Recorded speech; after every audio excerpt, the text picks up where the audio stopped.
Bonjour, bienvenue sur ma chaîne. Je fais partie de ces personnes pas chanceuses qui travaillent quand tout le monde est en vacances et qui travaillent pas quand tout le monde travaille. Et donc, je rate tous les week-ends à 1000 sans exception depuis quand même un bon moment. Et donc, j'ai décidé de me faire mon propre week-end à 1000, mais absolument pas pendant le week-end. Donc on est mardi. Donc je vais le faire de aujourd'hui, mardi, à demain, mercredi. On va lire 1000 pages.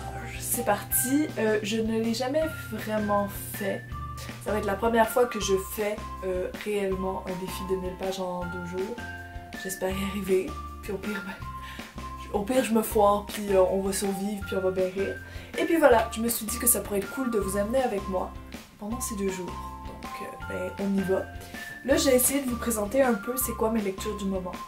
Je suis dans une période un peu difficile où il n'y a pas grand chose qui me tente, je sais pas pourquoi. Et donc à chaque fois que je finis un livre, j'ai un long moment de monologue intérieur. Je vis toujours un moment très difficile où je ne sais absolument pas quoi lire quand j'ai fini une lecture. Et voilà, et donc je suis embarquée dans ce petit cycle pas super cool. Je vais essayer de me constituer une genre de pale pour me donner des idées. Il y a très peu de chances pour que je la respecte étant donné que je suis une personne qui vit mal les pales. En plus, ça rime, c'est parfait.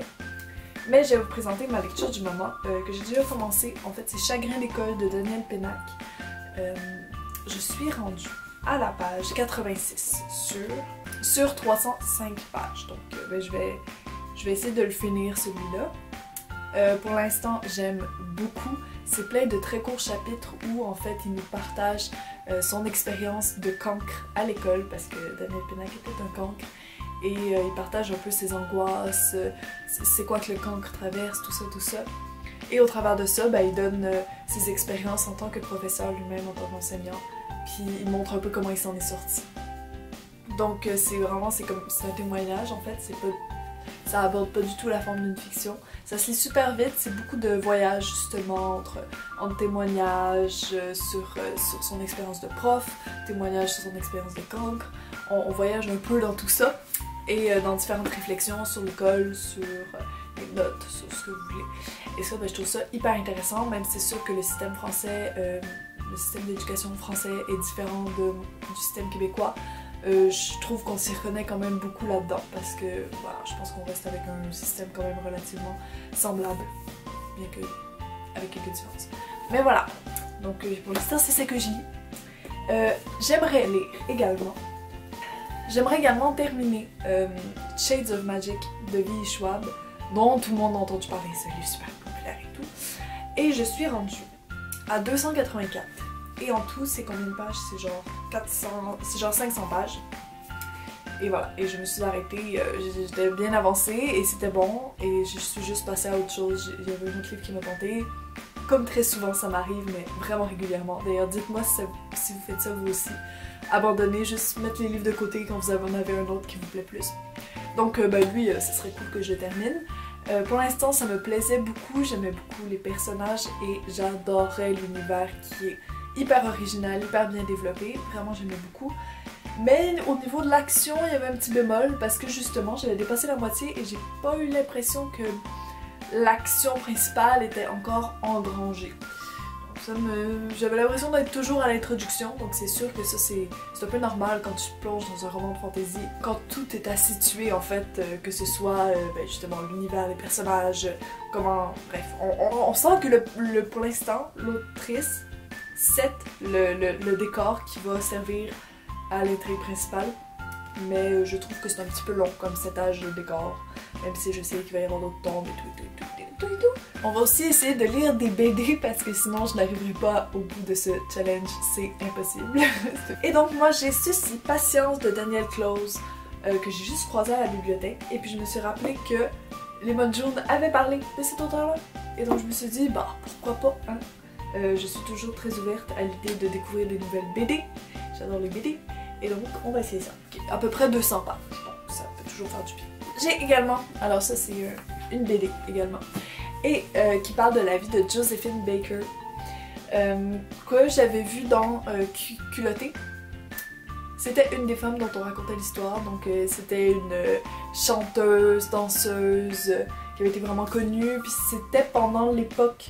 Est-ce que c'était pendant l'époque de la ségrégation? Et elle a réussi à briller au travers de ça. Et je pense que ça va être très passionnant. Et c'est une sacrée brique de BD quand même. Hein. Ça fait combien de pages? 400 quelques. Et tiens, ici. Et voilà. Et... elle est pas belle la vie. J'ai ressorti 2 livres de mon fouillage de bibliothèque. C'est dire que j'ai pas vraiment d'envie de lecture ces temps-ci. C'est un peu bizarre. Mais bon. 24 heures de la vie d'une femme que j'ai commencé. Page 44. Et pour l'instant j'aime bien, mais j'ai senti que c'était pas vraiment le moment pour moi de le lire, donc j'ai arrêté et je me dis que je vais peut-être le reprendre dans ces 2 jours. Et j'ai également sorti ceci parce que c'est des nouvelles, donc c'est des histoires extraordinaires d'Edgar Allan Poe. J'ai jamais lu de ma vie du Edgar Allan Poe, pourquoi pas. On commence avec ça, c'est pas vraiment une palle, c'est plus... j'ai envie de dire c'est plus des envies de lecture, puis on verra ce que ça va se devenir. Là, il est midi. Donc, demain à minuit, c'est terminé. Vous, qu'est-ce que vous utilisez comme ciné? Moi, j'utilise des billets de spectacle, en fait, parce que je travaille pour la culture à la ville. Puis, je scanne des billets de spectacle, puis j'en garde souvent dans mes poches.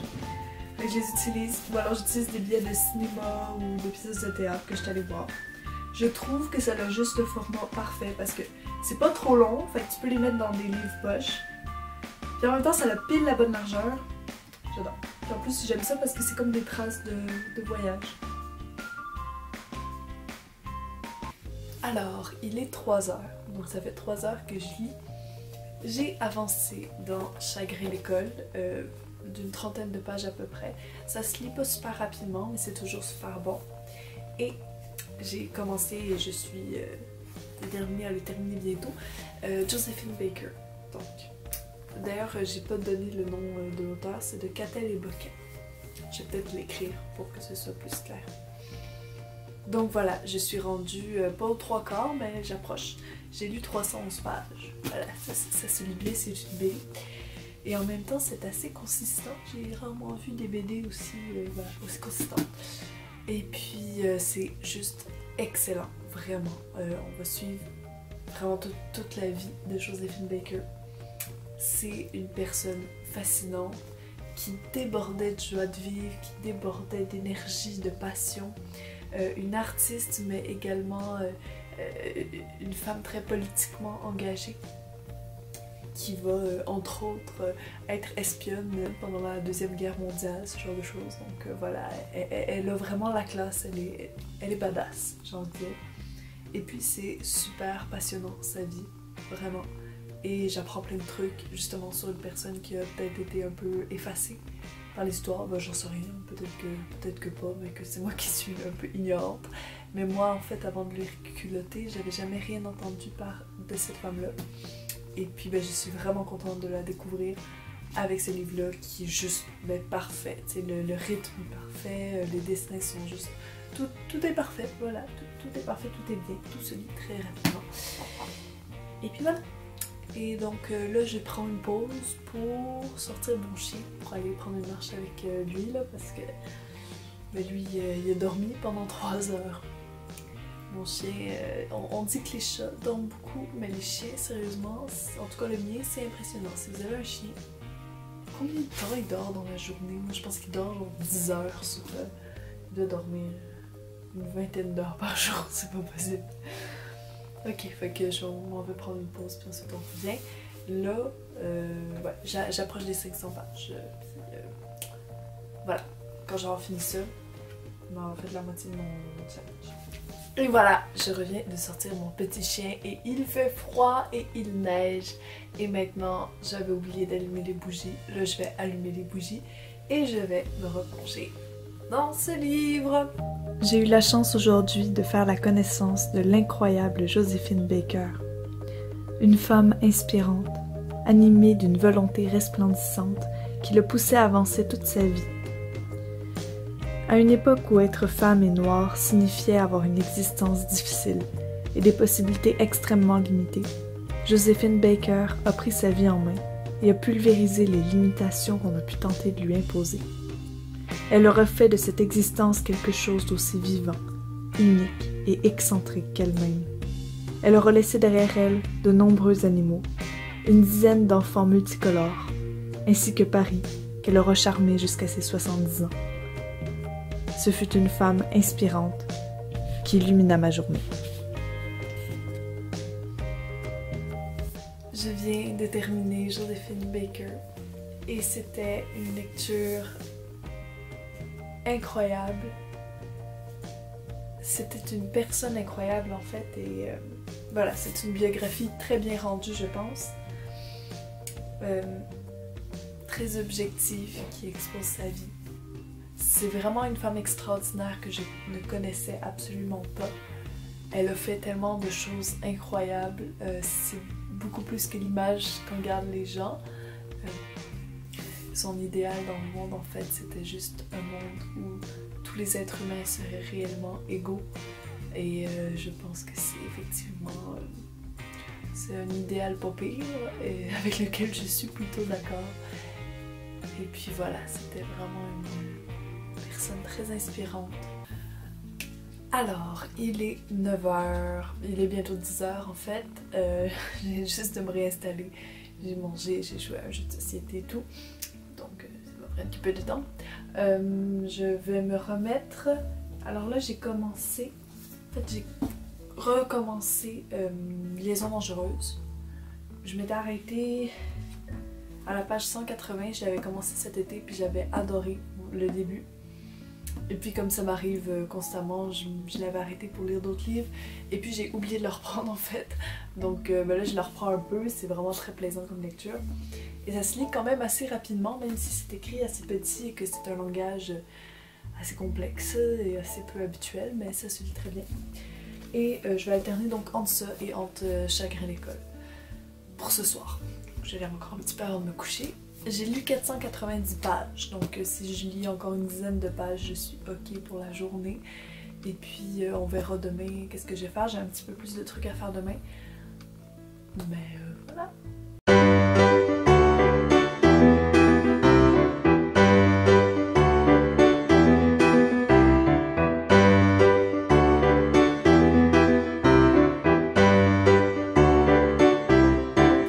Bon, alors, je me suis réveillée vers 8h, là j'ai mangé, il est 9h30. J'ai mangé et tout, j'ai lu un petit peu. J'ai commencé des Piliers de la Terre de Ken Follett, que j'ai acheté récemment. Hier soir, j'ai un peu continué à lire Chagrin d'école, j'ai un peu continué Liaison dangereuse. J'ai pas vraiment réussi à avancer dans Liaison dangereuse parce que c'est un style un peu complexe, fait que lire ça le soir avant de se coucher, j'ai eu un peu de misère, faut que ça me demande un peu plus de concentration. Mais j'ai plus avancé Chagrin d'école. Et puis là voilà, j'avais envie de continuer à commencer des livres en fait. Il est 11h30 et je viens de passer à peu près 2 heures à dévorer Les Piliers de la Terre. C'est vraiment très bon, j'embarque très rapidement dans l'histoire, on approche de la page 100. Je me sens déjà impliquée avec les personnages, avec les événements. Les scènes d'action sont assez incroyables, donc ouais, hein, je le sens bien pour celui-là, puis j'ai très hâte d'y retourner. Je prends une petite pause, puis et puis j'y retourne.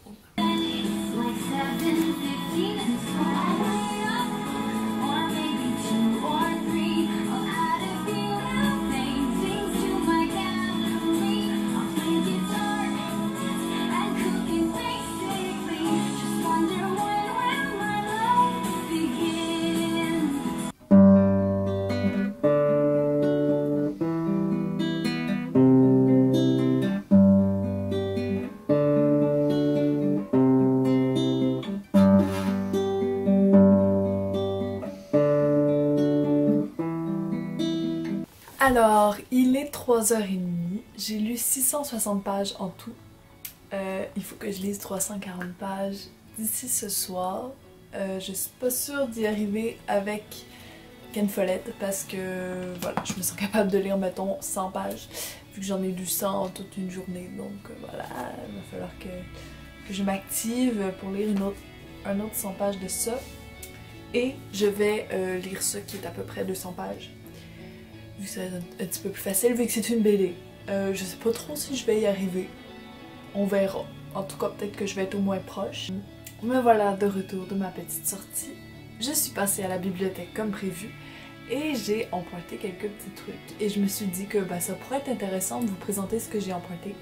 Moi, la bibliothèque, je l'utilise comme un complément de ma propre bibliothèque personnelle. C'est-à-dire que je vais chercher là surtout des livres qui coûtent cher, ou que je suis pas sûre d'aimer, ou bref, je pioche un peu là-dedans. Ça m'arrive souvent de commencer un livre à la bibliothèque et de l'acheter parce que je réalise que je vais beaucoup l'aimer et que je vais aimer le posséder. Et donc, j'ai tout d'abord emprunté un manga, il s'agit de Dédale de Takamichi. Oui, j'ai été influencée par Pico. Déjà, en fait, je me cherche des nouvelles séries de mangas à commencer et à aimer parce que ces temps-ci, je lis pratiquement plus de mangas. Et ça m'attriste un peu et j'en ai tellement lu, là, pour de vrai, j'en ai lu énormément. Et ces temps-ci, j'en lis plus du tout et en fait, je sais pas, j'ai l'impression d'avoir tout lu ce qui était intéressant.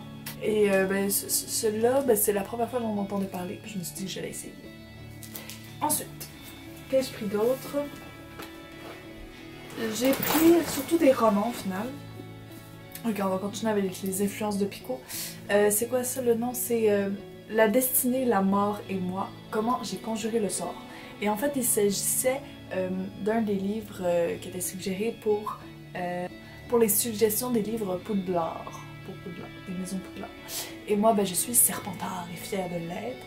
Et en fait, j'avais lu tous les livres de la première suggestion et je les avais tous adorés. Et le seul que je n'avais pas lu, c'était celui-ci pour les Serpentards. Ensuite, j'ai pris ceci. Comme ça. Vraiment, j'ai pas vraiment de raison. C'est de l'eau pour les éléphants. Je crois que c'est un livre quand même assez connu. Ça a l'air hyper dramatique et tout. Ça se passe dans un zoo. Pas dans un zoo, dans un cirque. Je sais pas, ça a l'air assez marquant comme livre. Et finalement, j'ai emprunté ceci, Moonfleet de G. Meadwell Falker, qui est, je crois, un classique américain ou alors anglais, je suis pas sûre. Dans le style un peu aventure, avec de la mer et des pirates et un petit mousse qui vit des aventures et c'est un peu jeunesse. Voilà, je l'ai pris, on verra. Il est bientôt 9 h et je viens tout juste de terminer Dédale, le tome 1. J'ai été très agréablement surprise, ça allait faire longtemps que j'avais pas passé un aussi bon moment avec un manga. Et voilà, c'était vraiment très bonne surprise, un univers vraiment très intéressant qui exploite autant les règles du jeu vidéo que des règles un peu de casse-tête, j'ai envie de dire. C'est comme une espèce de casse-tête géant dans lequel elles sont prisonnières. Vraiment très intéressant, autant les règles en fait de cet univers-là que la manière dont elles vont les utiliser pour se débrouiller, pour essayer de sortir de là, de se dépatouiller parce qu'il y a des espèces de monstres au milieu de tout ça. Fait que c'est très agréable à lire. Ça se lit rapidement, c'est vraiment là, j'ai hâte d'avoir la suite maintenant. Je l'ai réservé à la bibliothèque. Et donc j'attends que ça arrive. Et voilà, c'était très agréable. Et maintenant, j'ai compté et il ne me reste que 100 pages à lire. Je vais essayer de lire le plus possible des pieds de la terre. Et peut-être que je vais commencer Patience également pour essayer d'arriver aux 100 pages. On va y arriver. Bientôt 1000.